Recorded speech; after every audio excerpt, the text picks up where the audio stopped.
Muito boa noite. Nós estamos dando início a mais um Diálogo AMSUR, como todas as segundas-feiras. Os Diálogos AMSUR são desenvolvidos pelo Instituto Sul-Americano para a Cooperação e a Gestão Estratégica de Políticas Públicas e temos sempre a parceria do Fórum 21 e também do portal Rede Estação Democracia, do Rio Grande do Sul. Hoje nós vamos nos valendo inclusive da viagem presidencial que está sendo feita neste momento para o Sudeste Asiático, eh, especificamente para a China e para a Coreia, mas buscando discutir, dialogar não exatamente sobre essa viagem, né, apenas como pano de fundo, mas dialogar sobre o quadro geopolítico que está se formando há já algum tempo, desde o início do governo, desse novo governo Trump nos Estados Unidos, né, que já passou pelo tarifaço, passou por episódios como a invasão da Venezuela para captura, né, e para a subtração do presidente Nicolás Maduro, né, o quadro das tarifas que estão sendo impostas à torta e à direita, enfim, que tem que ver com um quadro geopolítico de, de, de confrontação, né, feita pelo governo dos Estados Unidos, muito como defesa da perda de sua unipolaridade, né? E isso tem rebatimento sobre o Brasil. A ideia é dialogar um pouco sobre esses rebatimentos eh, incidentes sobre o Brasil, né? E particularmente compreender os movimentos que o governo está fazendo, as dificuldades, os riscos, os desafios, né, que o Brasil enfrenta nesse novo quadro geopolítico que a gente está atravessando. Nós contaremos para a conversa de hoje com a participação do professor Roberto Goulart Menezes. O professor Roberto Menezes é professor associado da, da Universidade, da Universidade de Brasília, né? Ele já esteve conosco em várias outras oportunidades, é, tem sido, tem sido um importante analista das questões internacionais, da questão geopolítica. Vamos então já dar início aos nossos trabalhos imediatamente. Eu vou solicitar então que assuma a sua exposição ao professor Roberto Menezes. Roberto, com você, por favor. Obrigado, Granado, pelo convite mais uma vez. Agradecer a todos os colegas que estão aqui também nessa sessão e a todos que estão nos acompanhando agora também depois, ou melhor, na gravação pela internet. Nós sabemos que o presidente Lula, quando tomou posse em janeiro de 2023, tomou, entre outros desafios, né, de reconstrução do Brasil, a reconstrução da política externa brasileira era um dos eixos principais. E nós vimos que, claro, acompanhamos, né, todos estarrecidos, que uma semana depois da posse do presidente Lula, houve uma tentativa de golpe de Estado, e isso levou, claro, o presidente, né, enfim, a restabelecer a democracia no Brasil, ao restabelecer, né, manter a democracia no Brasil, ao longo do primeiro semestre de 2023, consumiu muito a energia política, no meu entendimento, do governo. Então, o presidente Lula, ele desenhava para a política externa brasileira, no meu entendimento, três grandes eixos. O primeiro eixo era como, no processo de reconstrução da política externa do nosso país, ficaria a relação com as grandes potências. E aí, entendida, é claro, Estados Unidos, eu vou incluir aqui também a União Europeia e a China. O segundo eixo é o eixo ambiental, que foi o eixo que mais andou, né, desde 2023 na agenda externa do nosso país e que teve início com a realização da Cúpula da Amazônia em agosto de 2023 e depois, né, em 2025 tivemos a COP30 em Belém. Mas também nós tivemos, né, do ponto de vista institucional, a criação também, por exemplo, dentro da Polícia Federal, de uma diretoria especializada em Amazônia. Nós tivemos a reconstrução do Ministério do Meio Ambiente, né, liderado pela ministra Marina Silva, né, que já tinha, enfim, estado nessa posição nos primeiros e segundo governo do presidente Lula, e também, né, e o terceiro eixo, né, da política externa do presidente Lula é toda a sua dedicação, né, e a dedicação que teve no seu primeiro e segundo governo com a integração regional. E a integração regional, nós vimos que teve avanços importantes entre 2003 e 2010. Nós tivemos aí um ponto central na integração regional, o esforço, né, a dedicação do presidente Lula e toda a sua equipe, claro, né, tanto no Itamaraty como a sua assessoria internacional, Marco Aurélio Garcia, né, enfim, e outros, enfim, que estavam à frente da formulação, da implementação da Polícia Externa Brasileira, coordenada, é claro, também, como disse, pelo Itamaraty. E um dos pontos foi a criação da Unasul, a partir de 2004, depois com o nome como Casa em 2004, Unasul 2008. Depois o Brasil também, já aí no finalzinho do governo Lula, já iniciaram as conversas, mas no início do governo da ex-presidente Dilma Rousseff, a criação da CELAC. Ou seja, o Brasil buscava construir uma governança regional, criar mecanismos que pudesse, enfim, não só estreitar os vínculos políticos, comerciais, mas também de fortalecer a democracia na nossa região.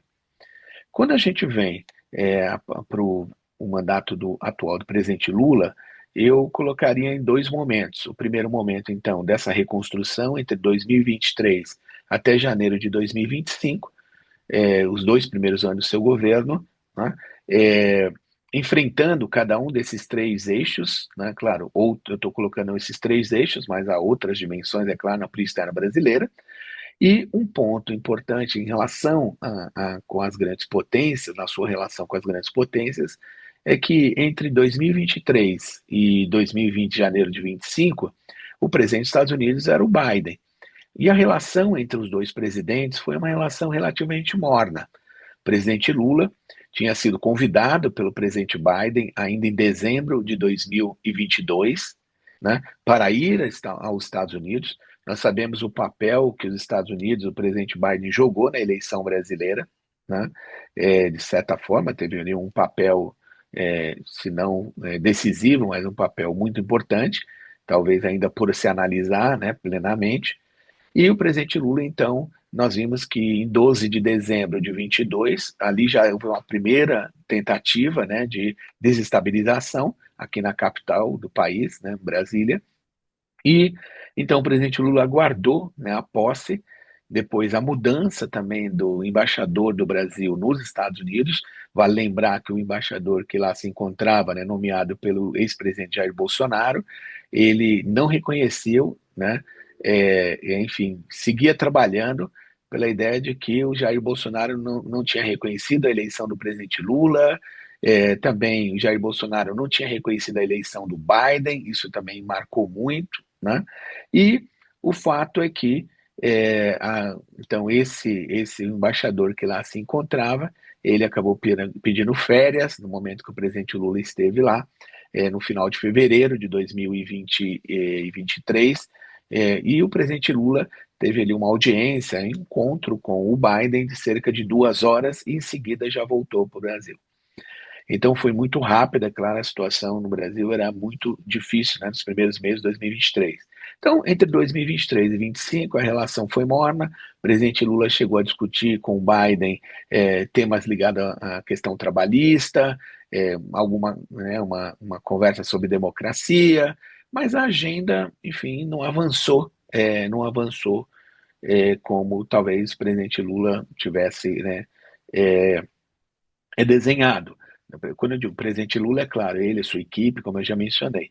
E nesse ponto, importante que, então, nesses 2 anos, entre 23 e 25, essa reconstrução da relação com as grandes potências, então, vai normalizando as relações com os Estados Unidos, Com a União Europeia também, o presidente Lula, inclusive, participou do Fórum CELAC, né, União Europeia, também fez assim, pronunciamentos assim, bem críticos em relação à demora entre a União Europeia e a Mercosul, mas, sobretudo, o presidente Lula cobrou a União Europeia sobre qual é o sentido da parceria estratégica entre a União Europeia e o Brasil.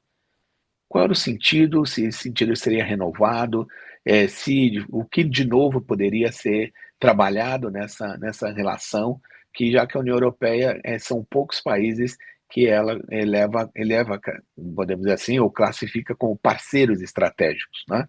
Então o Brasil queria entender melhor o que era essa parceria estratégica. Eu acho que a resposta não veio a contento e também até hoje ainda está um pouco ainda, digamos assim, é, é, é, se não nebuloso, mas enfim, não produziu nenhum resultado até então, né? Assim, aquele momento assim, visível.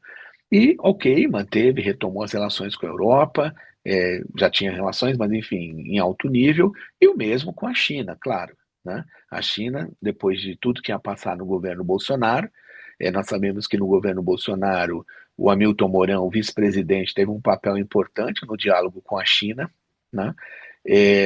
E de tal modo ainda conseguiu manter, né, a pressão do agronegócio em relação à soja, enfim, e outras exportações para carnes e por aí vai para a China, também esfriava um pouco esse ímpeto do Bolsonaro.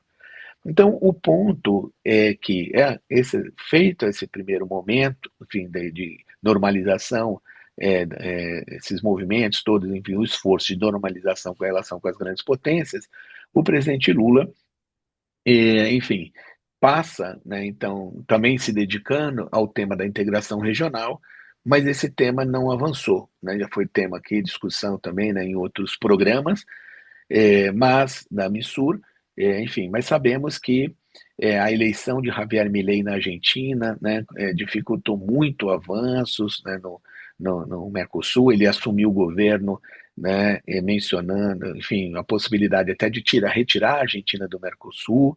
Mais recentemente, ele entabulou uma negociação, um acordo entre a Argentina e os Estados Unidos, e nós sabemos que desde 2000 existe, né, a decisão, né, 3200, que trabalhada pelo Brasil, né, naquele momento, há 26 anos, de que acordos extra-regionais, extra-bloco, né, teriam que ser em consenso.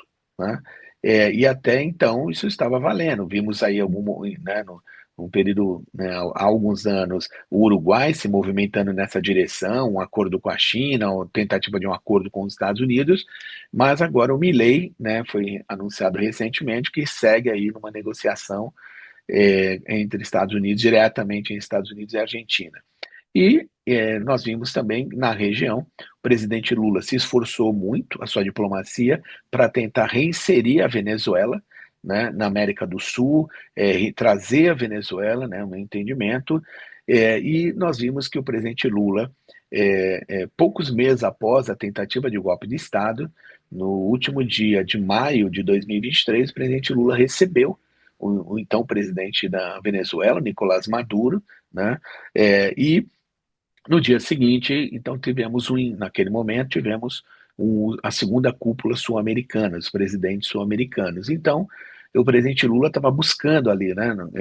Saiu dali uma, uma declaração muito curtinha, com 8, 9 pontos apenas, dizendo, vamos seguir dialogando, seguir trabalhando, mas ali não ficou acertada a volta da Unasul. Naquele momento, o Gabriel Boric, né, o Lacalipu também do Uruguai, manifestaram incômodo, né, com a situação política, enfim, né, na Venezuela. Enfim, não houve um consenso, mas também não houve um dissenso assim tão grande, né? E, enfim, e a partir daquele momento, então, o presidente Lula seguiu trabalhando na temática da diplomacia brasileira também na Venezuela, e nós sabemos que resultou em outubro de 23 no chamado Acordos de Barbados, em que o Brasil, né, junto com os Estados Unidos, trabalhou junto a outros governos da região e trabalhou com o governo Nicolás Maduro, de que para retirar uma parte das sanções, das cerca de 900 sanções contra a Venezuela, então o governo brasileiro tinha, enfim, estava encaminhando, junto com alguns outros países da região, e aí trabalhando junto aos Estados Unidos, da questão da realização de eleições na Venezuela. Nós sabemos que em julho de 24 foi realizadas as eleições.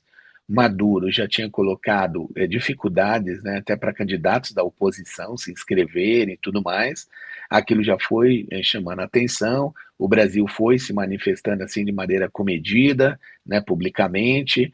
Mas depois de tudo que aconteceu, pelo menos que foi colocado nas eleições de julho de 24, e aí um dos pontos principais foi a questão das atas, né, de checar, né, as atas, na Venezuela, e o Brasil, então, a partir daquele momento, vinha trabalhando com a Colômbia e com o México, né, o López Obrador, né, o Gustavo Petro também na Colômbia, para tentar ir conversando com o governo, né, Nicolás Maduro. O presidente Lula, durante as eleições, enviou o Celso Amorim, aí não como um representante do Brasil, mas como um emissário, né, me parece, do governo brasileiro, para ir conversar diretamente com o núcleo duro do chavismo. E aí nós sabemos, né, uma parte já é história, é que não houve, né, acordo, ou pelo menos não teve o encaminhamento que era esperado, e o Brasil então foi se afastando a partir de final de agosto, setembro. O governo Lula já foi dosando ali a relação com a Venezuela, e nós tínhamos logo na sequência a eleição nos Estados Unidos. E o Brasil enviou, né, enfim, uma missão aos Estados Unidos, né, enfim, já ir para sondar entre democratas, republicanos, enfim, junto com a embaixada, é claro, do Brasil nos Estados Unidos, ali uma relação de ver, enfim, traçar cenários, né, o que é claro é uma precaução, mas também né, uma uma maturidade, digamos assim, né, do ponto de vista do tratamento da relação com os Estados Unidos. E nós sabemos, então, claro, a eleição do Trump já colocou uma série de dificuldades, né, não só para o Brasil, mas para outros países também. E é esse momento, então, que aquela relação morna entre Lula e Biden, entre Brasil e Estados Unidos, dá lugar a uma relação, como nós sabemos, turbulenta, porque o Trump vem já com uma lógica de uma política externa muito agressiva. O Trump já, antes de tomar posse, já vinha falando em anexar o Canadá, anexar o Panamá, anexar a Groenlândia, enfim. Depois nós vimos que no final de 2025 ele lança a Estratégia de Segurança Nacional dos Estados Unidos, aquele documento que desde o governo do Ronald Reagan, em 1981, a cada 4 anos os governos que chegam vão fazendo a sua estratégia de segurança nacional, e e até então, os Estados Unidos tinham três grandes temas, né, entre outros, é claro, mas a guerra da Ucrânia, como encaminhar a guerra da Ucrânia. O segundo, a questão na questão não, mas a guerra, né, contra os palestinos, né, perpetrada por Israel, o genocídio, né, contra os palestinos. E, claro, os Estados Unidos não nomeiam assim, a diplomacia, o governo brasileiro nomeou assim, a diplomacia também. E o terceiro ponto, a China. Então esperava-se que o Trump ele fosse entabular enfim, uma negociação no Oriente Médio, na sequência uma com a Ucrânia, empurrando mais para a Europa para enfim, o tema da Ucrânia, para abrir caminho, enfim, para ele mais terreno para lidar mais diretamente com a China. E o que nós vimos é que o governo Trump, então, é, foi se materializando todos aqueles receios que já se tinha no final desde a sua eleição, né, no segundo semestre de 2024, que é exatamente uma tentativa do Trump, a partir de uma lógica do interesse nacional seletivo, ou seja, os Estados Unidos não têm interesse em todos os temas do mundo, mas, enfim, passa, então, aí os Estados Unidos a colocar, nós vimos através, não só, mas através da via comercial, né, uma chantagem, exercer uma chantagem sobre vários países. E, como nós sabemos, a União Europeia, o Brasil, né, em 2 de abril de 2025, os Estados Unidos, então, anunciam daquela forma teatral, enfim, do Trump, com umas placas na mão, dizendo: "Não, o Vietnã vai ser 70%, mas eu vou baixar um pouquinho, a China vai ser tanto." E naquele momento o Mercosul todo ficou em 10%. Então, entre os mortos e feridos, digamos, o Brasil estava ali entre os feridos. E foi a surpresa que veio, né, depois em julho, final de julho, 2 dias depois, terminada a cúpula dos BRICS, em que o Brasil sediou, né, a cúpula. O Brasil foi muito comedido na agenda dos BRICS, no debate, enfim, na fala das autoridades brasileiras que estavam diretamente envolvidas ali na preparação do encontro, né? O presidente Lula, se teria presença no Putin, sabemos que era mais difícil, poderia participar por teleconferência, mas enfim, o fato é que naquele momento, né, nós já tínhamos tido a experiência em 2024 da cúpula do G20, que foi um evento muito importante, talvez um dos principais eventos da política externa do Brasil até esse momento, no governo Lula, e tivemos a presença do Biden naquele evento, do Xi Jinping também, né?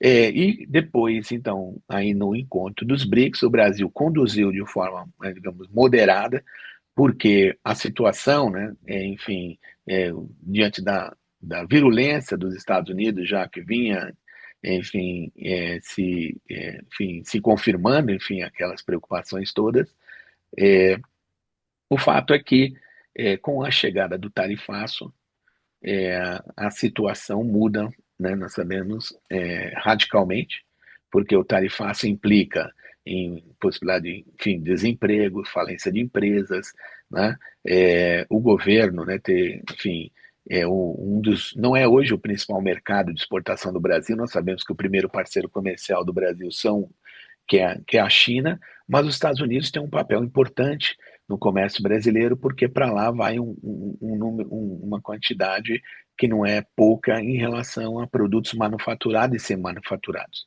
Tanto que o tarifaço, assim que foi colocado, uma das primeiras empresas que se movimentaram foi a Embraer. A Embraer disse: "Olha, com essa tarifa fica inviável para nós." Né? Uma empresa da importância, do porte da Embraer. Então, nós tínhamos ali três grupos: o grupo das grandes corporações, os médios e os pequenos, e muito pequenos juntos ali. Quem exportava açaí, manga, pescado e por aí vai. Então, o governo brasileiro agiu muito, muito bem e rapidamente, nós sabemos, primeiro para tentar circunscrever a relação com os Estados Unidos ao campo comercial. O Brasil sabia que aquilo poderia já ser um indicativo do governo Trump antecipando o seu ativismo na campanha presidencial brasileira de 2026. Então, o Brasil trabalhou com né, o governo brasileiro rapidamente uma coordenação, né, com os setores empresariais, é claro, não sem problemas, mas coordenando os setores empresariais mais afetados, sobretudo. Anunciou, depois de algumas semanas, a possibilidade de uma ajuda, de um apoio emergencial, mas reforçou a presença do Brasil nos Estados Unidos, enfim, trabalhou né, em escritório nos Estados Unidos. O presidente Lula deu entrevistas à imprensa dos Estados Unidos, buscou, né, enfim, trabalhar com representantes do Congresso nos Estados Unidos, representantes, ou seja, deputados, senadores, e é claro, e fez tudo o que podia. Depois acabou enviando, né, o, o, o ministro das Relações Exteriores, Mauro Vieira, para os Estados Unidos, porque foi participar de uma sessão das Nações Unidas em Nova York, e depois se deslocou para Washington, onde depois foi revelado que houve um encontro, revelado, ou seja, foi noticiado, importante, levou uma descrição com o Marco Rubio, que dali poderia resultar em alguma conversa. Enfim, nós sabemos que o fato é que o presidente Lula acabou se encontrando, né, à margem da cúpula da ASEAN com o Trump. Foi o primeiro encontro deles, enfim, mais demorado. Eles tinham se encontrado muito rapidamente, claro, por poucos minutos na Assembleia Geral das Nações Unidas, mas o fato é que o Brasil, então, passou ali a tentar romper essa barreira, seja porque até então tinha um bloqueio no diálogo, né? E não foi rompido por completo esse bloqueio, e o presidente, então, passou até naquele momento na Ásia, chegou a mencionar, por iniciativa do Brasil, né, que o Brasil estaria preparado, enfim, estaria disposto para ajudar em relação à Venezuela, na mediação, enfim, no diálogo e por aí vai. E o que nós vimos, todos, né, fomos pegos certamente de surpresa, pelo menos, enfim, a grande maioria, né, naquela ação que os Estados Unidos fizeram, né, no começo desse ano e nos primeiros momentos desse ano contra a Venezuela, enfim, e sequestraram o presidente Nicolás Maduro e a sua esposa. E não sabemos, né, enfim, se houve contatos diplomáticos, enfim, se houve contatos, pelo menos entre os governos, Estados Unidos do Brasil, se houve com o Chile, enfim, com a Colômbia, também está em relação estremecida com os Estados Unidos. Mas o fato é que os Estados Unidos, então, com essa ação na Venezuela, né, asfixia, e nós estamos vendo, né, o pouco petróleo que ainda ia para Cuba, e os Estados Unidos têm no radar, né, já tinha no radar a Venezuela. Não sabemos o status da Venezuela nesse momento. A Venezuela luta para manter sua soberania e tal, mas o que os Estados Unidos tentam fazer com a Venezuela é torná-la um protetorado dos Estados Unidos. Claro que isso, né? E vimos algo assim estarrecedor e que na estratégia de segurança nacional de dezembro de 2025, o Trump coloca lá, né, enfim, um documento de 40 e poucas páginas, que quer retomar em linhas gerais a doutrina Monroe, né? Ou seja, a ideia de que volta a falar da ideia de Ocidente, unificar o Ocidente e por aí vai. E a relação, claro, tanto Cuba, assim como a Nicarágua, está no radar, assim, de primeira ordem com os Estados Unidos. Então, na relação, no quadro latino-americano, nós vimos o México se movendo recentemente, o Brasil ainda não fez, até onde eu acompanhei, nenhum gesto em relação a Cuba, no sentido gesto, eu digo, em relação como ao México está fazendo, envia dois navios com suprimentos, né? Claro que o xadrez geopolítico é muito difícil. O presidente Lula estará daqui a 2 semanas, né, mais ou menos, poucos dias ele estará nos Estados Unidos, no encontro com o Trump. Certamente esse será um momento que poderá vir a debater a situação de Cuba, enfim, encaminhar algo em relação a isso a partir do Brasil, né? Claro, manifestar a posição brasileira, mas nós sabemos que as sanções não foram retiradas completamente. Não há um movimento, né, dos Estados Unidos ainda nesse momento de colocar o Brasil numa situação, numa encalacrada em que ele tem que optar se vão ser Estados Unidos ou China, né? E aí eu acho que é importante, Granado, que não só o BRICS, mas mais especificamente essa visita do presidente Lula à Índia, em que nós sabemos que foi o Brasil assinou um acordo pioneiro, porque é o primeiro pioneiro, claro, porque o Brasil é o primeiro acordo sobre terras raras e minerais críticos com a Índia, e que os Estados Unidos querem colocar na agenda, né, no encontro entre Lula e Trump. E que, portanto, o Brasil já pode usar esse como uma espécie de um piloto, né? E o Brasil passou, então, a estar mais atento com esse tema dos minerais críticos e terra rara, porque a China, no tarifácio do Trump, usou isso como um elemento central. Disse, então não tem mais exportação, né? Depois de processado, imãs e por aí vai, para os Estados Unidos. Então os Estados Unidos teve que recuar também, porque é importante que a China, como diz, não piscou para os Estados Unidos, né? Os Estados Unidos piscaram primeiro. E essa forma como os Estados Unidos tratam o tema da Palestina também, criando, entre aspas, um pseudo Conselho de Paz, envolveu o Brasil. O Brasil também foi convidado. E o Brasil disse, como é que agora eu digo não, né? Ou seja, como é que eu digo um não, né? Nessa conjuntura, que também, como você destacou na abertura, Granada, não é fácil. Então o Brasil foi bem, na França disse, não vou, o Vaticano diz, não vou, o outro não vai, e o Brasil, né? Nós vimos, teve um encontro, estava lá o Milei, estava lá, né, enfim, o presidente do Paraguai, enfim, e os Estados Unidos ali como um ponto, um momento de encontro com o Trump, né? Porque eles não estão muito antenados nem engajados no tema da Palestina. E o Trump, com essa proposta, que nós sabemos que Israel é um aliado incondicional dos Estados Unidos, ele já tinha mencionado que era, desde o início lá do conflito em 7 de outubro de 2023, Israel tinha só um objetivo, era colocar o máximo de palestinos para fora da faixa de Gaza, passando na passagem ali com o Egito. E o Egito bloqueou, né? E nós vimos todo o sofrimento, ainda segue, né, sofrendo muito o povo palestino ali na faixa de Gaza. Israel segue com ações também na Cisjordânia. Então, com Trump, né, o tema da Palestina, o tema do Oriente Médio, ele vai se esticando para o tema do Irã. Porque durante os ataques lá em outubro de 23, né, a resposta de Israel, que ele colocou ao Hamas, contra todos os palestinos, ele tratou, como nós sabemos, como uma punição coletiva. E o governo Biden enviou apoio, ajuda a Israel, mas ali um estremecimento, pelo menos em partes, das relações entre o Biden e a extrema-direita, né, do Netanyahu lá que governa Israel.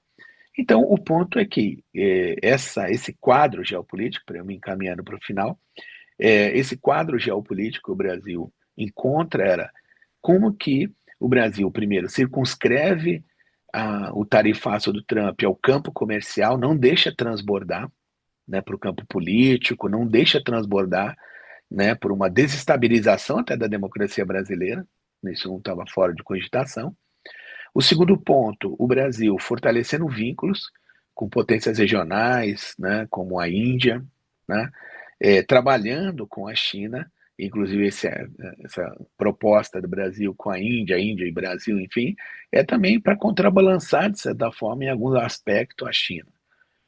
Então, dentro, né, nós sabemos, dentro dos BRICS, o debate sobre a desdolarização, o comércio nas moedas locais, né, e por aí vai, isso também chamou a atenção dos Estados Unidos em relação ao BRICS, em relação ao Brasil, à África do Sul, a relação dos Estados Unidos com a África do Sul muito mais áspera.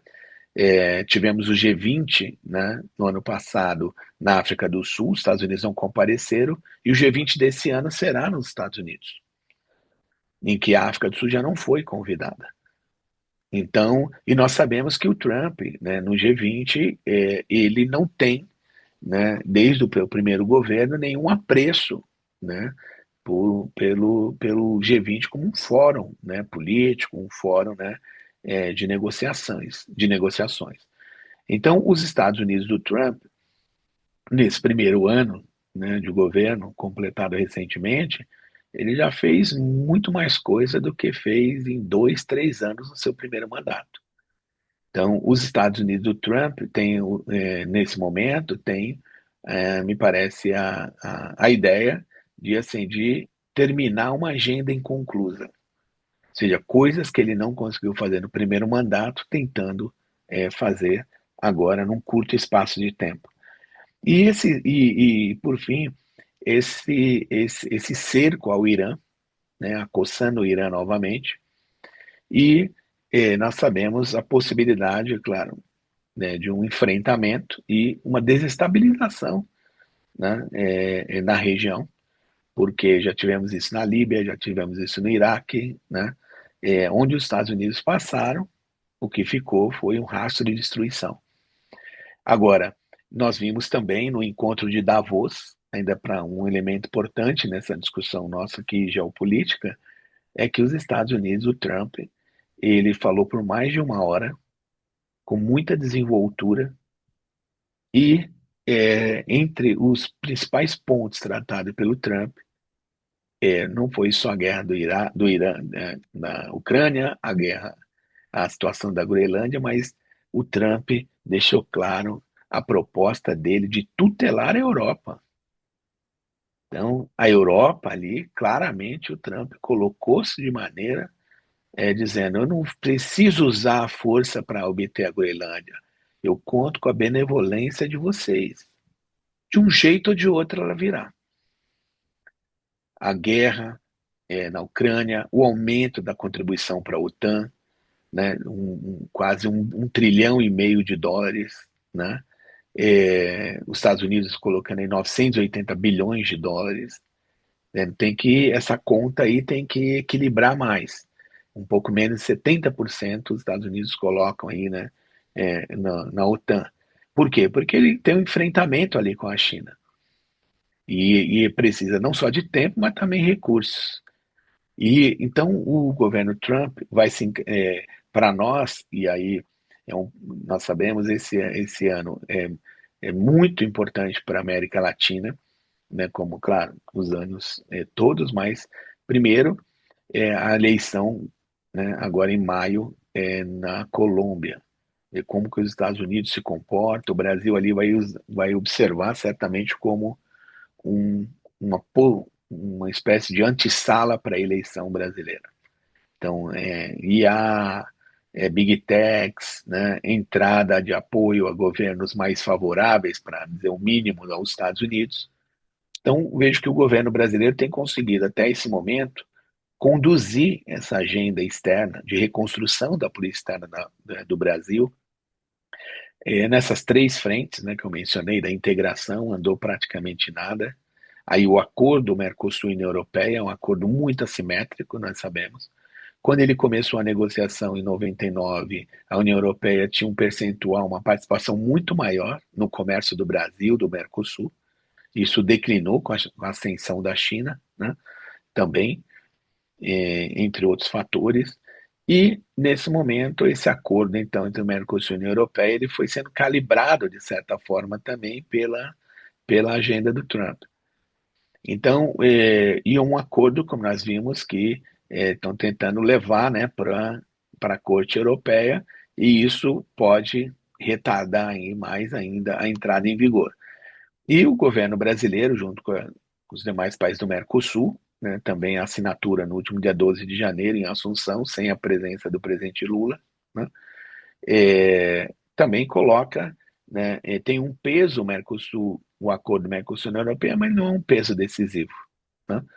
E então por isso o Brasil buscando mais a ASEAN, né, reforçando os laços com a Índia, né? Ou seja, fazendo o que a política externa brasileira, enfim, em linhas gerais, né, manteve, né, mais ou menos desde a política externa independente, que é a diversificação, que é o multilateralismo, que é não ficar preso a alianças específicas. Então, acho que até esse momento temos conseguido, né, pelo menos assim eu vejo, e que o governo brasileiro também segue, enfim, trabalhando com um pragmatismo frente aos Estados Unidos, mas sabemos que esse pragmatismo, né, ele não é suficiente para lidar com essa agressividade, com essa incerteza que os Estados Unidos do Trump impõe, né, à ordem internacional. E na última semana, né, terminamos a semana com uma notícia muito importante, que foi a principal derrota do Trump, né, nesse segundo mandato, que foi a Suprema Corte, por 6-3, declarar ilegal, né, o que ele fez no campo comercial em relação, não só, mas sobretudo aos seus parceiros comerciais. Então nós vimos que o governo brasileiro manteve a negociação, mesmo ainda com parte do canal bloqueado, do diálogo, canal diálogo bloqueado. A Europa muito rapidamente entabulou negociações com os Estados Unidos, aumentando de 1,5% para 15% suas tarifas, né? Nós vimos a China entabular a negociação também, e o Brasil ficou praticamente sozinho. Então, e com as maiores, no grupo né, daqueles que foram taxados com as maiores, os maiores percentuais. Então, o governo brasileiro, enfim, é um alívio parcial, né, essa decisão da corte, e o Trump, logo em seguida, reagiu como, né, buscando a lei de comércio 74, pela primeira vez em 52 anos, aplicando a tarifa aí de 15%, que vai valer aí por 5 meses, mas mostra que a disposição do Trump é de seguir desestruturando o sistema de comércio internacional. Então, ou seja, o horizonte, né, o horizonte não é um horizonte de que ele vá, enfim, recuar, né, na sua política comercial, mas está tentando ainda, no que depender dos Estados Unidos, tentar ainda embaralhar mais as cartas e, ao mesmo tempo, ir desestabilizando, né, o pouco que sobra, que restou do sistema multilateral de comércio. Então, para o Brasil, é claro, é um cenário difícil. Nós vimos recentemente, agora no final de semana, duas entrevistas muito importantes. Uma entrevista do embaixador Celso Amorim, o assessor internacional do Lula, à revista Carta Capital, em que basicamente ele defende que o Brasil precisa, enfim, aumentar o investimento, o gasto, né, colocar o gasto, o investimento, enfim, em defesa, entre outros pontos, e uma entrevista na Folha de São Paulo, publicada ontem, com José Bustani, né, também avaliando o quadro internacional e mostrando como os Estados Unidos do Trump, de certa forma, está fora de controle, né, do ponto de vista, né, da ordem internacional. Então, essa não só a imprevisibilidade, mas é também, por outro lado, o grupo que o Trump colocou no governo, né, o grupo que ele trouxe para o seu governo, é um grupo que tem projeto, nós sabemos, tem método e eles não recuam na primeira dificuldade. Bem, creio que é isso. Muito obrigado, Roberto. Eu acho que você nos deu um panorama bastante amplo sobre o quadro geopolítico e seu, né, rebatimento no Brasil. Eu queria abrir, então, para o debate. E enquanto as pessoas se inscrevem, eu queria levantar eu próprio já algumas primeiríssimas questões, né? Eu gostaria de ouvir você, Roberto. É, Você mencionou vários aspectos do processo, desde o primeiro governo Lula, do processo de tentativa de retomada da integração latino-americana, particularmente da integração sul-americana, é, onde a política externa brasileira sempre entendeu que o seu entorno imediato, o entorno estratégico imediato, seria a América do Sul, por um lado, e também a costa ocidental da África, né? Isso era e o Brasil desenhou uma série de movimentos nessa direção, foi desenhando e já no terceiro mandato, né, o governo Lula retoma vários aspectos dessa política, tentando inclusive a retomada de papel e de protagonismo da Unasul, e enfrentou, vem enfrentando uma política americana sobre o território latino-americano, território sul-americano de balcanização, né? Com intervenções de ordem política em vários países, fortalecendo setores da extrema-direita em vários países. Então, é, eu pergunto isso porque eu entendo que e isso está muito presente na sua fala, que claramente os Estados Unidos, e particularmente o governo Trump, nesse momento, vem cada vez mais entendendo a China como seu grande adversário geopolítico e geoeconômico, e vem desenvolvendo uma série de políticas no sentido de contrarrestar, de se contrapor ao avanço, ao crescimento da China como grande player geopolítico e geoeconômico. E isso rebate na política americana para a América do Sul, para a América Latina como um todo, mas particularmente para a América do Sul, na tentativa de freio ao crescimento da importância da China, né, principalmente como que é hoje o mais importante parceiro comercial dos países da América Latina, né? E ao fazer isso, mais ou menos sinaliza que entende que o Brasil é peça-chave, né, nesse jogo dos Estados Unidos, né? Ou seja, muitos dos movimentos que vêm sendo feitos pelo governo Trump junto aos países da América do Sul, tem, na verdade, um foco que é o de alguma maneira, é, neutralizar ou reduzir a importância relativa que o Brasil tem nesse processo.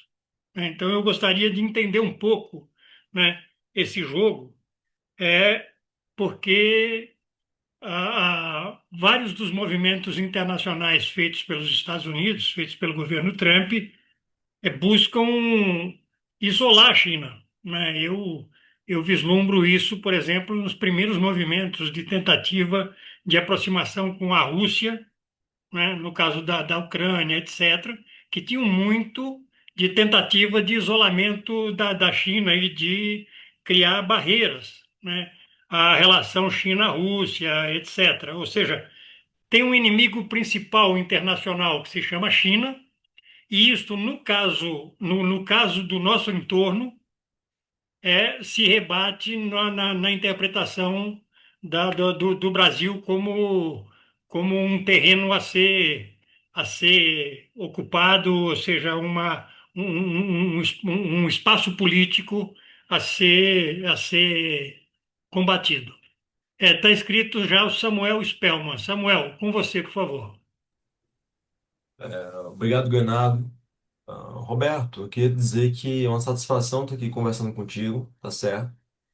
E, na verdade, eu queria abrir um debate sobre alguns pontos do que você falou, porque você colocou um cenário bastante complexo para a gente abordar aqui, só que eu queria focar num detalhe que talvez seja a estratégia nacional brasileira de diversificação comercial.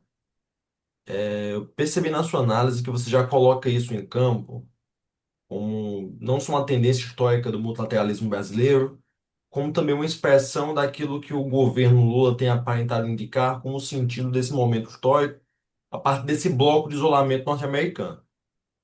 Só que a gente vê também algumas outras tentativas de diversificação que não são tão chamativas como foi o acordo com a União Europeia, mas que estão aí bem colocadas, né? Seja na viagem do presidente Lula ao Japão no ano passado, passagem na Indonésia também, e agora na Índia e na Coreia do Sul. Eu queria chamar, inclusive, a atenção para o fato de que a Índia vai sediar o BRICS esse ano.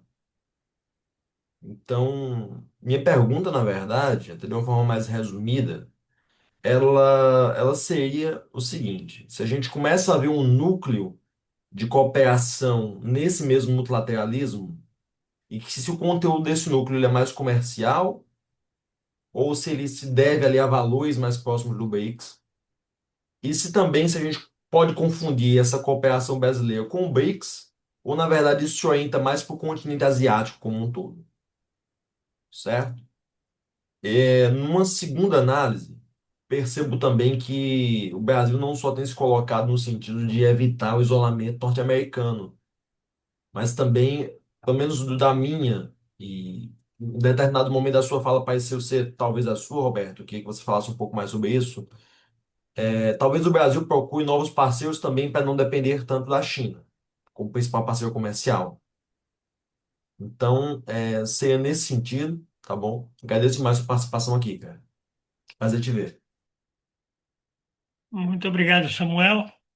Eu pergunto se para o Roberto se tudo bem você fazer uma intervenção agora e a gente vai abrir uma segunda rodada. Sim, eu começo pelo cumprimentando Samuel Spellman. Samuel, o Vicente Trevas também.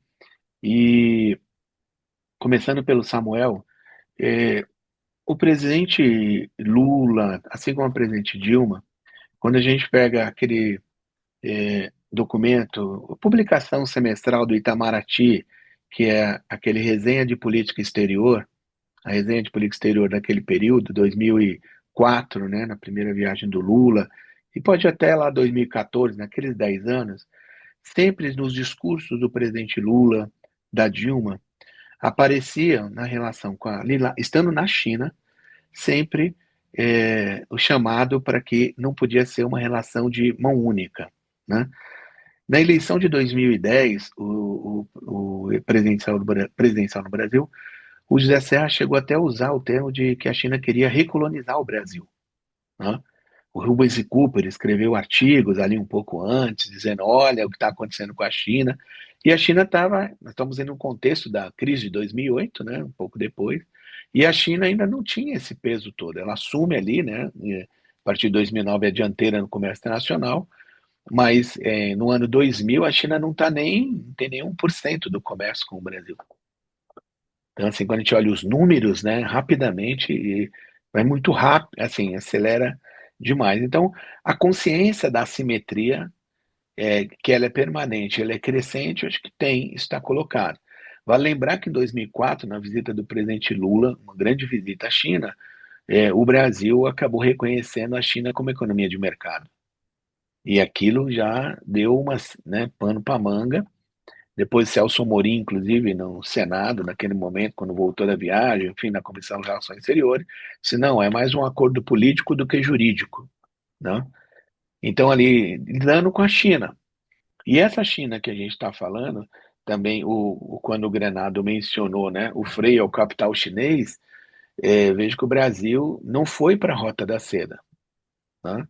O Brasil, quando o Xi Jinping, depois da G20 no Rio de Janeiro, veio a Brasília, passou 2 dias aqui em Brasília, havia uma certa expectativa, não sei se por parte da China, não posso afirmar isso, né, mas tinha na imprensa, enfim, aqui e acolá, de que o Brasil pudesse vir anunciar alguma coisa na direção da Rota da Seda, da iniciativa de Cinturão da Rota, que até a última vez que eu olhei já tinha 22 países na América Latina, né, no Cinturão da Rota. Agora, esse aí é um ponto importante que o Granado colocou também, é que os Estados Unidos, no Brasil, o Brasil tem cerca de US$ 1 trilhão de estoque de investimento externo direto.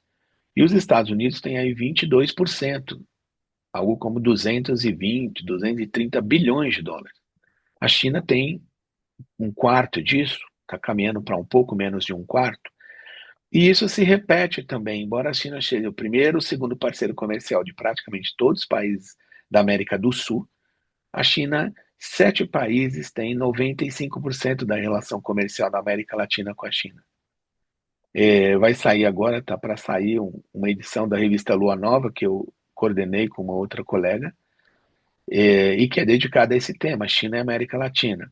Entre os trabalhos que estão nesse número, tem um do professor Henrique Dussel Peters, que ele tem na UNAM, na Universidade Autônoma do México, é o maior centro na América Latina, no Caribe, para estudo de China, o CXIMEX, o Centro China-México. E, e esse é um ponto em que o governo brasileiro tem consciência, como lidar com isso, acompanha, certamente discute, né, com outros países de como se dá a relação com a China. Não é fácil, né? E o segundo ponto que o Samuel traz é se a relação do Brasil é mais via BRICS ou é a Ásia como um todo, né? Nós sabemos que o presidente Lula, né, e naquele momento Marco Aurélio Garcia, o Celso Amorim, o presidente Lula sempre que fala dos BRICS, mesmo num momento de dificuldade como esse dos Estados Unidos, não só dificuldade, né, um momento dificílimo, o presidente Lula destaca duas coisas. Uma é que o BRICS não é anti-Estados Unidos. Então, isso ele sempre marcou esse ponto. E o segundo é de que o BRICS não deveria crescer tanto, se expandir tanto. Então, o Brasil, quando a Venezuela pleiteou ingressar nos BRICS, o Brasil, né, por conta da relação ali Maduro, Lula, após a eleição venezuelana de julho de 2024, né, o Brasil foi dizendo, não, vamos ter que ter critério, metodologia e tudo mais. A China chegou, né, na reunião em 2023 na África do Sul, lá o BRICS, melhor dizendo, chegou lá com 5 e saiu de lá sendo 11. Na reunião seguinte, a China já queria dobrar o número, porque a fila tem crescido, né, de ingressar nos BRICS. Então, eu acho que é uma estratégia brasileira, em partes pelos BRICS, Samuel, mas, é claro, né, a principal entrada do Brasil na Ásia é a China, né? E a busca da Índia, reforçando a Índia, não é nova, mas reforçando o laço com a Índia também é diversificar um pouco. Você citou a Indonésia, o Japão, né? a Índia, agora a primeira-ministra do Japão é trumpista, né? Então, e o Japão, um dos principais investidores do Japão é a China. Então, eu acho que esse é um ponto também. E bem rapidamente ainda, que o Granado colocou várias questões, mas eu acho, Granado, eu não mencionei essa palavra na minha exposição, mas ela estava aqui anotada, autonomia, né? Toda essa movimentação do governo brasileiro, cara, é por uma autonomia. E essa autonomia, ela lida, claro, também com essa grande estratégia. Qual é a grande estratégia do Trump? Qual é a grande estratégia do Biden, né? E nós sabemos que essa disputa, como você bem destacou, Estados Unidos e China, o pilar central, não único, mas central, é o pilar tecnológico. Saiu uma classificação recente da Universidade de Leiden, né, na Holanda, que colocou a China, das 10 primeiras universidades do mundo, colocou 8 chinesas. Então, essa aí nós vemos toda a movimentação do Trump nos Estados Unidos, a perseguição, né, enfim, às universidades, enfim, isso aí está em andamento.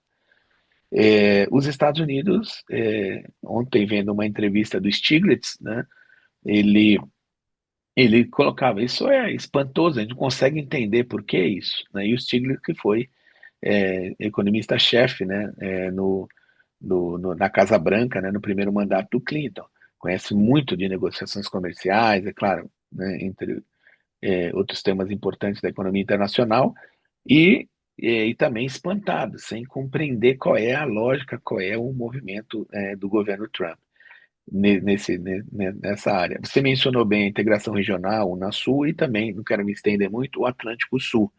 O Brasil retoma, né? Volta, não sai da região, é a nossa área principal, nosso entorno, mas no Maduro, né, no governo Maduro, uma das coisas que preocupava o Brasil era a possibilidade da invasão da Guiana por parte da Venezuela. E os Estados Unidos vinham se movimentando ali, até onde se sabe, né, para negociar e colocar uma base militar na Guiana, na Amazônia, na Amazônia. Então, assim, um esforço também muito grande, também não é pouco o esforço.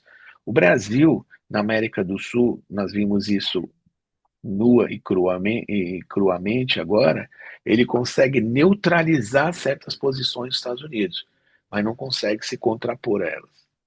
E o que o Trump está fazendo, assim como o Biden, né, a política do Trump para a China foi mantida pelo Biden. Vale lembrar que o Biden, em dezembro de 19, o Trump ele não concordou com os novos nomes, né, do órgão de apelação, que é do órgão de solução de controvérsias da OMC. E está paralisado desde dezembro de 19. E o que o Biden fez em relação a isso? Nada, manteve o veto.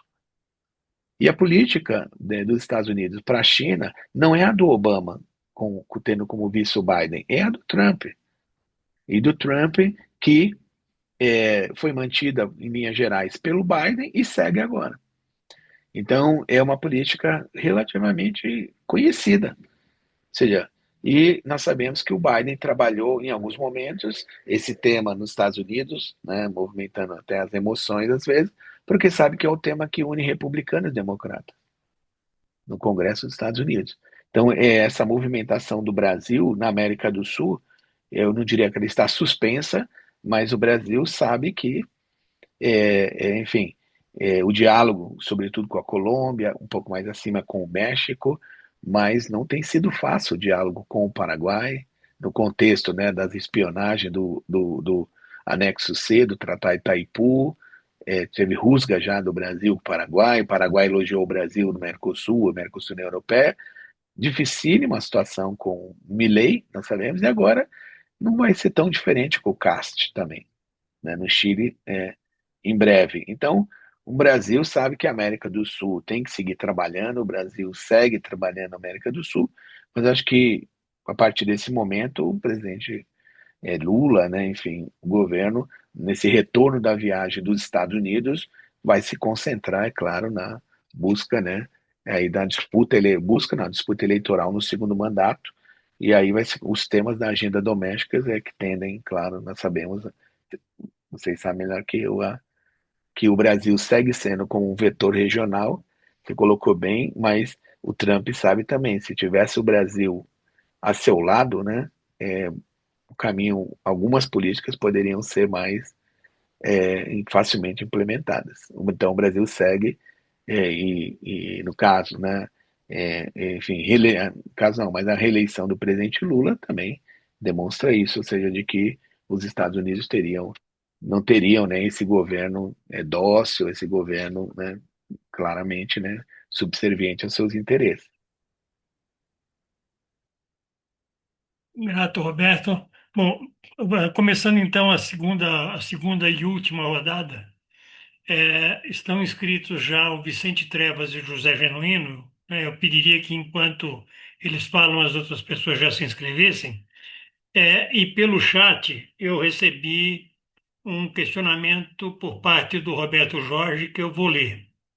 Gostaria de saber se a Austrália teria alguma relevância, pois tenho acompanhado os debates e também das informações noticiosas que versam sobre os minérios, tais como ferro, aço, alumínio, níquel, etc., etc., que sustentam o crescimento com as muitas construções. Daí me surpreendeu recentemente que a Austrália tenha descoberto, entre aspas, um depósito com teor acima de 60%. Essa nova superjazida poderia impactar e até mesmo alterar os rumos do crescimento econômico. Enfim, ainda não vi nada sobre um possível entrelaçamento entre o Brasil e a Austrália. Daí é esse o meu questionamento, se temos algo relevante sobre essa relação Brasil e Austrália. Então, passo agora para o Vicente Trevas. Vicente, com você, por favor. Obrigado, Granado. Primeiro, muito grato, professor Roberto, pelas suas excelentes considerações. É sempre um prazer dialogar com o senhor, com você, e principalmente receber suas reflexões, né? Mas eu queria eh, indagar sobre algumas afirmações que você fez, né? Uma primeira, você afirmou que nosso pragmatismo é insuficiente, né? E então, para problematizar a minha indagação, e eu estaria entendendo, ou estaria lhe indagando, né? Qual seria a centralidade desse pragmatismo, né? Do meu ponto de vista, e você já adiantou um pouco a resposta, é que uma das centralidades desse pragmatismo é preservar a nossa autonomia, né? Em outras palavras, aquilo que eu também formulo como um não alinhamento ativo, né? E, portanto, a gente, como país, como nação e como Estado, nós estamos apostando de que temos de conviver, né, com as grandes potências do sistema internacional, né?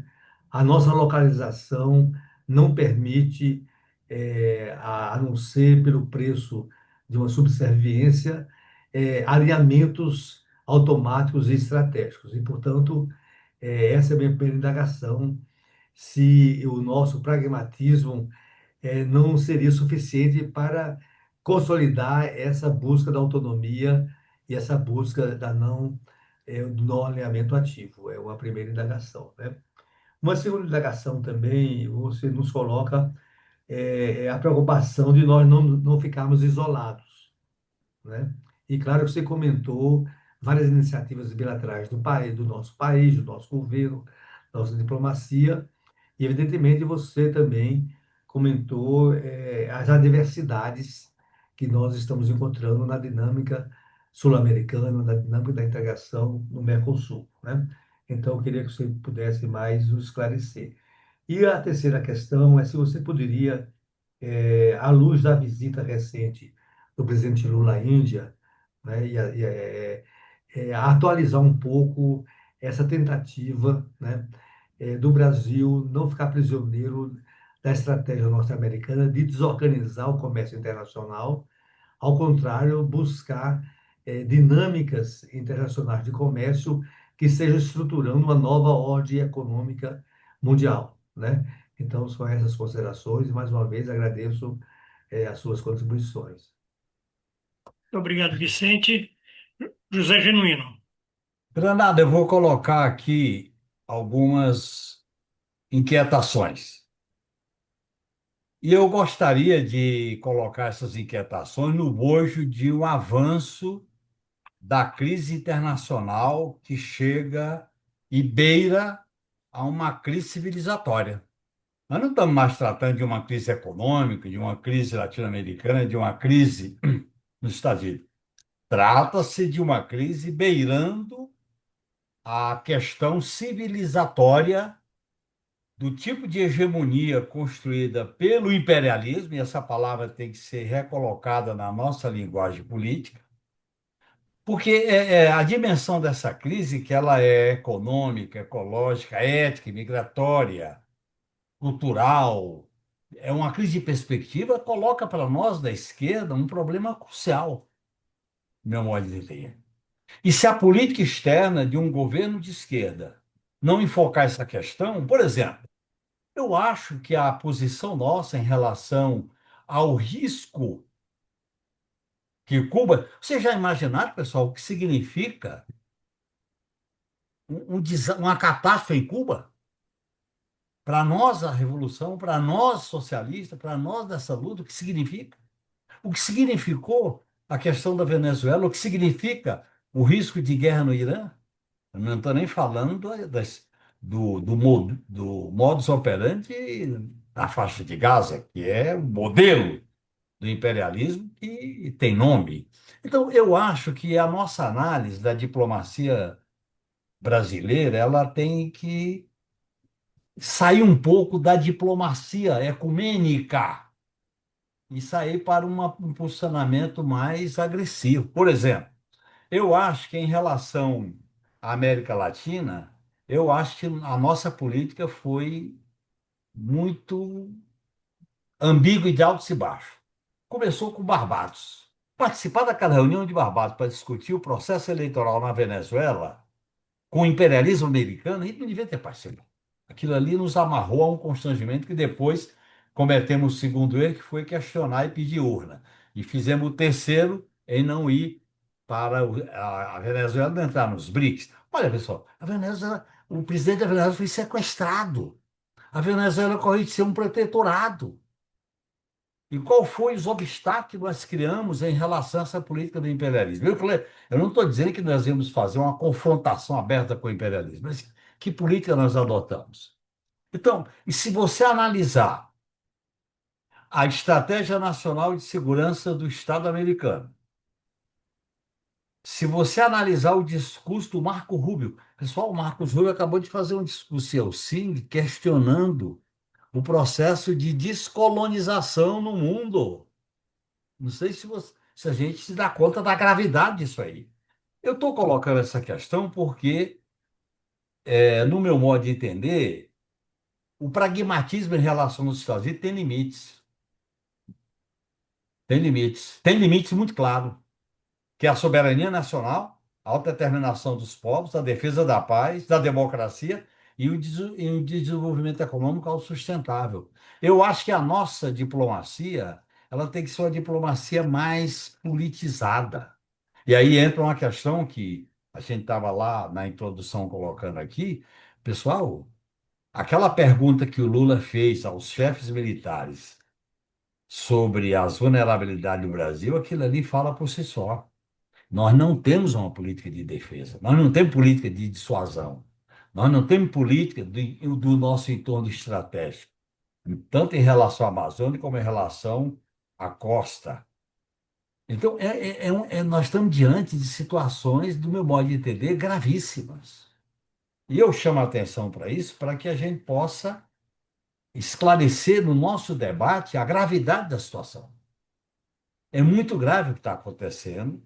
Eu acho que o risco que pode ocorrer. Vocês já imaginaram o que significa uma ação trampista no Irã e a regionalização da guerra no Oriente Médio? Quer dizer, veja bem, o futuro da humanidade, o futuro da a civilização está em xeque, pessoal. É uma coisa muito grave.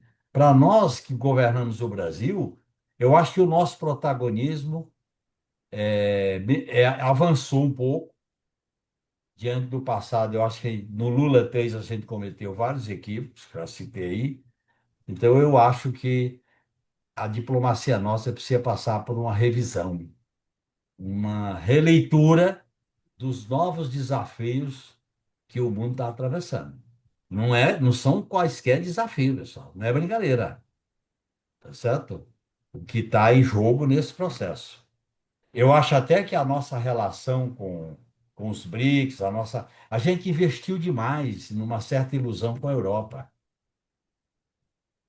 Investiu demais. A gente investiu demais no G20. A gente tem investido mais na integração latino-americana.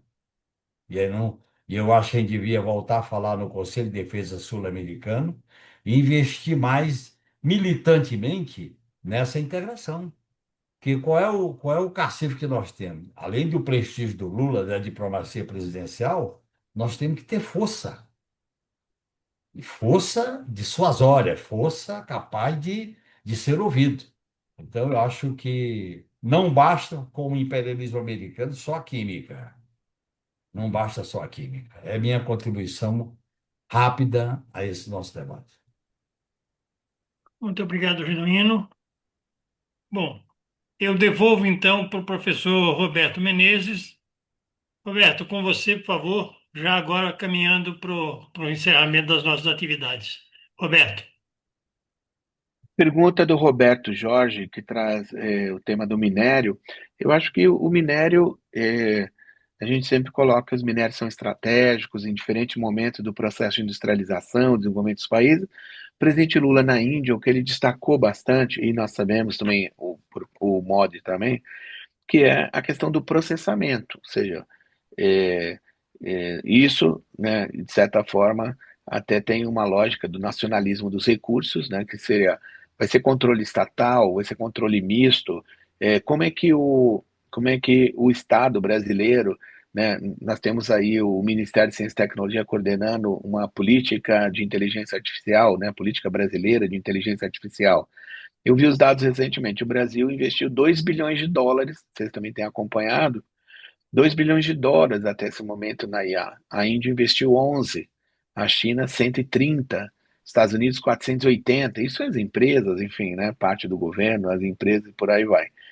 No caso dos minérios, o ponto é que, e o ponto central é qual é o lugar dele, né, enfim, na exportação. É processamento, vai vender ele processado, o minério com 60% aí eu não sei né, da pureza, enfim, eu estava se referindo, creio, ao minério de ferro, enfim, tudo isso é fundamental.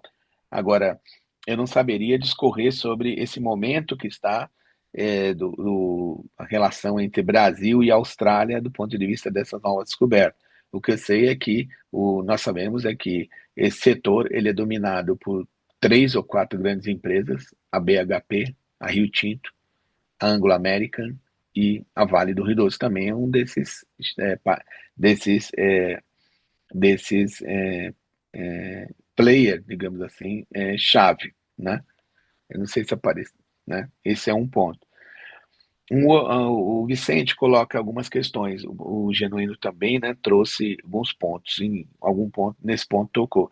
Sobre o pragmatismo insuficiente, eu acho que sabe que é insuficiente, tem clareza dessa insuficiência, mas trabalhou no ponto de vista do tarifaço, para contê-lo dentro do campo comercial, para não deixar extravasar. Sim, as ações dos Estados Unidos, talvez, né, Genuíno, o que foi feito na Venezuela, até o termo imperialismo fica defasado, né? Tamanha a violência, né, que foi usada contra a Venezuela, algumas coisas parecem ainda precisam ser melhor elucidadas, né, o que aconteceu na Venezuela, a ponto, né, dos Estados Unidos, do Trump dizer, autorizei reabrir o espaço aéreo da Venezuela. Os navios venezuelanos sendo capturados, né, navios, né, e ele depois afirmou, em dado momento, vamos reunir as empresas petrolíferas e decidir o que fazer com o petróleo da Venezuela. E nesse momento, né, ainda nós temos na Venezuela, né, enfim, a Delcy Rodrigues, que era a vice do Maduro, e, enfim, e tá lá o Deusdado Cabello, tá lá, enfim, com o ministro do Interior, enfim, a estrutura, de certa forma, política ali, o núcleo do chavismo barra madurismo, parece, enfim, segue governando. Mas as ameaças que vem dos Estados Unidos, né, declarações do Rubio de que, enfim, são declarações dele, não precisamos tomar como uma verdade inconteste, mas na linha, né, de reafirmar o imperialismo sobre a Venezuela nessa linha do protetorado, né? Então, esse não alinhamento ativo, né, tem até um livro trata disso e tudo mais, mas o ponto é esse, é como o Brasil manter a sua soberania. Genuíno também estudioso, conhece, claro, muito do tema da segurança, da defesa. O Brasil, né, quando descobriu o pré-sal lá 2007, 2008, trabalhou nessa direção, né? Ou seja, como é que assegura essa riqueza, né? O submarino nuclear, enfim, os investimentos que, salvo engano, eu não acompanho muito o tema da segurança e defesa, assim como estudando, né, leituras mais gerais, um tema importante, mas não tenho como acompanhá-lo também, mas é que cerca de 90% do orçamento, né, das Forças Armadas no Brasil é para pagar salário. 90, 92%, salvo engano. Então, ou seja, é um pouquíssimo. Isso, Bolsonaro, né, colocou os salários do topo lá em cima, não foi da base e praticamente não investiu, né, na defesa brasileira. Esse é um dado também é, que mostra a nossa debilidade, né? E aí vão dizer, mas o presidente Lula investiu muito na defesa, nas Forças Armadas, mas ao mesmo tempo, né, elas estavam aí, né, parte delas, enfim, protagonizando um golpe de Estado. Outro ponto que o Vicente traz também, em relação ao Mercosul, a integração regional, o Genuíno também destaca esse ponto, né, o posicionamento brasileiro está tímido, né, de certa forma, ambíguo, né, mas investir mais na região. O fato é que o Brasil até tentou, eu acho, em alguns momentos, né? Mas encontrou barreiras, tanto que uma das poucas iniciativas que saíram da integração veio do Ministério, né, do Planejamento, quando a Simone Tebet, né, enfim, numa reunião, enfim, anunciou lá os 5 eixos, né, para a América do Sul, de infraestrutura. Então nós temos a construção de algumas pontes, né, a ampliação de algumas rodovias, a conexão na América do Sul é muito cara por causa dos Andes, mas, enfim, aí acordos de não cobrar mais o roaming, né, nas ligações de celulares, coisas muito pequenas, enfim, mas que vai mantendo ali no horizonte, mas sabe também que não é o cerne, né, o ponto, o que interessa. Então, assim, o fato de já ter conseguido manter o Mercosul de pé, mesmo na situação que ele se encontra difícil, né, o Mercosul assinando acordo com Singapura, o Mercosul né, trabalhando um acordo com o Canadá, enfim, ampliando o chamado acordo extra-regionais, né, nós sabemos os países que não fazem parte da ALAD, todos eles são considerados extra-região, porque a base do Tratado de Assunção é o Tratado da ALAD, né? Então, os países da ALAD podem pedir trabalhar, enfim, pelo seu ingresso no Mercosul. Entrou a Bolívia no Mercosul também, né? Ou seja, concluiu o processo, o ingresso da Bolívia. Houve um esforço de tentar trazer a Venezuela novamente, está suspensa desde 2016 para o Mercosul. Eu acho que o Genuíno também incluía aí, né, nesse momento de tentar reinserir a Venezuela, né, com o Maduro, enfim, e acabou, acho que não, enfim, alguma coisa aí não caminhou bem, eu acho que, mas não estou colocando mérito só do lado do governo brasileiro, mas é de tentar retrabalhar, né, reconstruir essa relação política na América do Sul de forma mais aprofundada. E isso não se confirmou. E o terceiro ponto é a questão da Índia, né, do encontro na Índia. O encontro foi muito importante, como também foi importante o encontro da ASEAN, né, e essa desorganização do sistema multilateral. Vale lembrar que o Brasil teve, né, à frente da OMC o Roberto Azevedo, que abandonou, né, enfim, renunciou antes do fim do seu segundo mandato, e que a única coisa que conseguiu fazer ao longo de 7 anos, enfim, o que deu para fazer em 7 anos, foi o acordo de facilitação de comércio.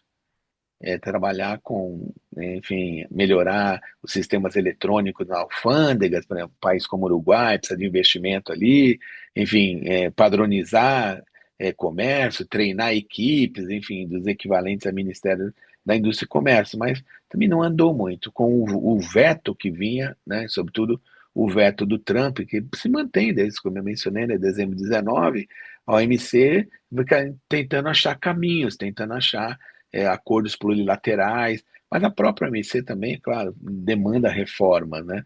E essa desorganização nós não temos ainda no horizonte, né? A China está trabalhando para retomar a OMC, né? Ela não quer fora da OMC, ela quer retomar a OMC. O Brasil vai nessa direção, critica não só as estruturas de poder do comércio nacional, mas nós sabemos, reafirma o questionamento do Conselho de Segurança das Nações Unidas, a importância, né, de revisar, reformar essas instituições, ainda mais uma instituição como o Conselho de Segurança. O Brasil tem o apoio de 4 países, foi renovado esse apoio para o ingresso, né, dos 5. O único que não, que, claro, não apoia quem mantém, né, enfim, enfim, o Brasil fora do Conselho de Segurança por conta do veto. Mas como o Genuíno colocou também, essa política imperialista dos Estados Unidos, essa política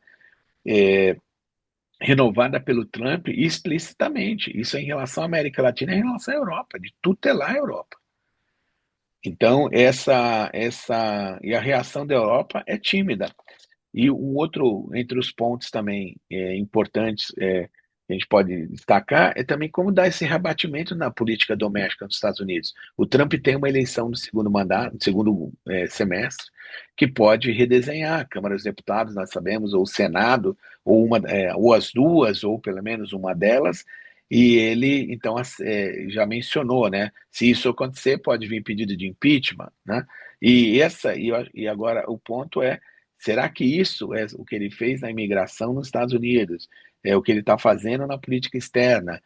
A questão do tarifaço, enfim, tentando desmontar também as instituições dos Estados Unidos, ele segue nessa toada, como que os Estados Unidos, enfim, a sociedade, né, nos Estados Unidos também recebe esse, essas políticas todas, ou seja, ou como os efeitos dela podem reorientar o voto no segundo semestre. Também ainda é uma interrogação. E isso, inclusive, se teremos eleições.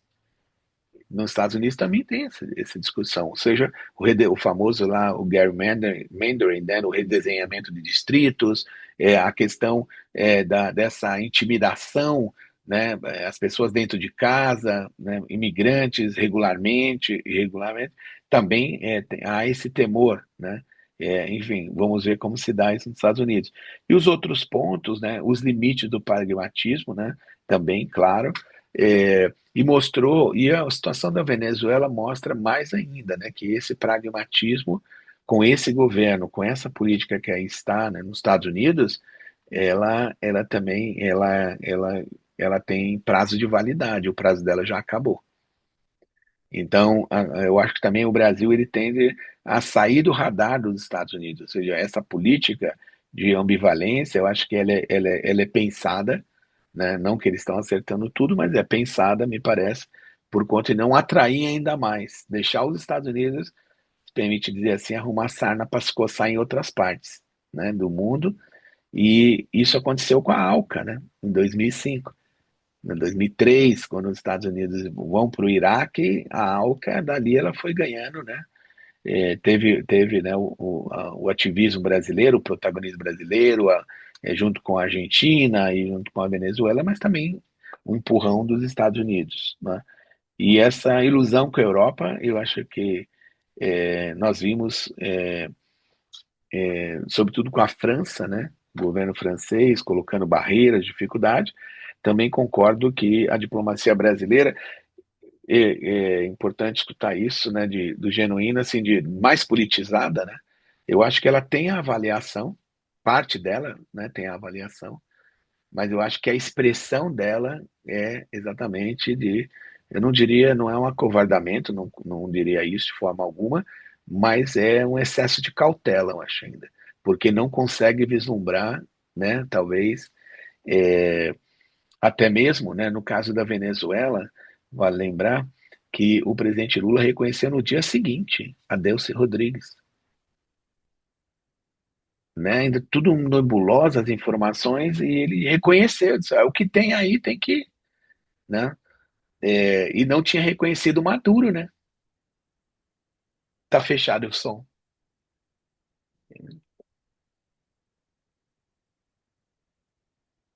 Certo.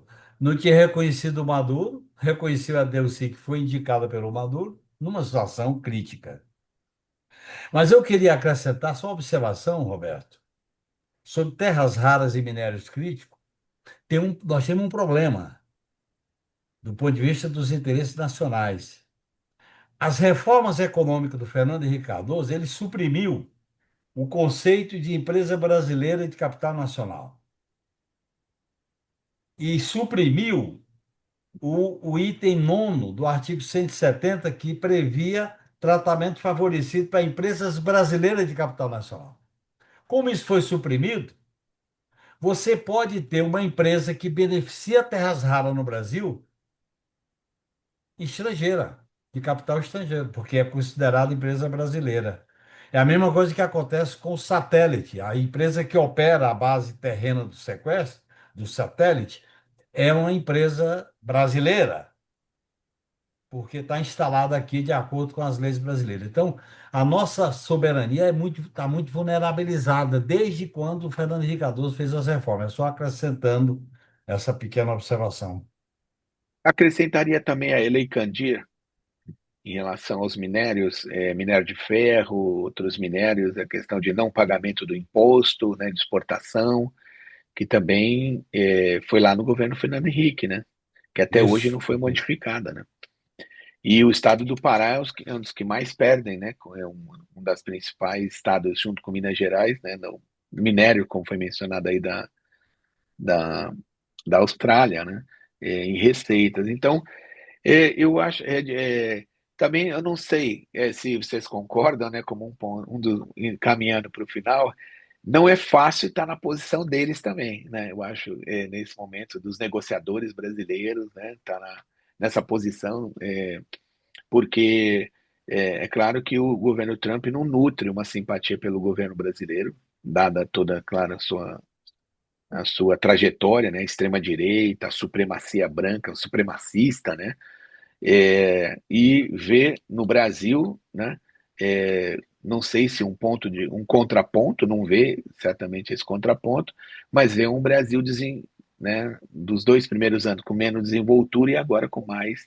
me parece mais desenvoltura. Então, eu acho que esse acanhamento é um acanhamento calculado, né, por isso o reconhecimento, né, da Delcy Rodrigues mostra isso, né, o governo brasileiro, assim como foi conduzindo as relações com a Argentina, né?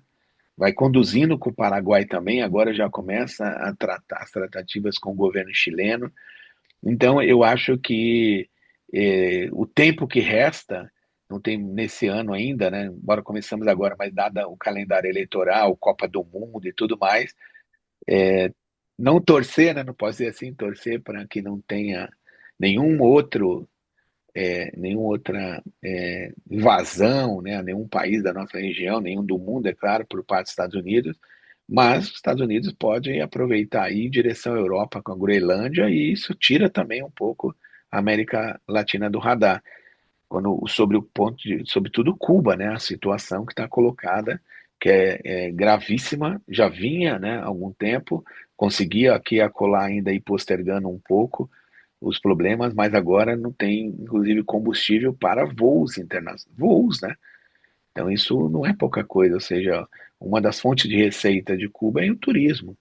E aí você não ter, né, combustível também é para asfixiar. Então, eu acho que parte, né, do questionamento também vem dos Estados Unidos, né, da dimensão doméstica dos Estados Unidos, que foi exatamente lembrar que essa decisão da Suprema Corte foi antecedida por uma decisão do Tribunal Comercial de Nova York, né, que a Suprema Corte praticamente referendou a decisão deles.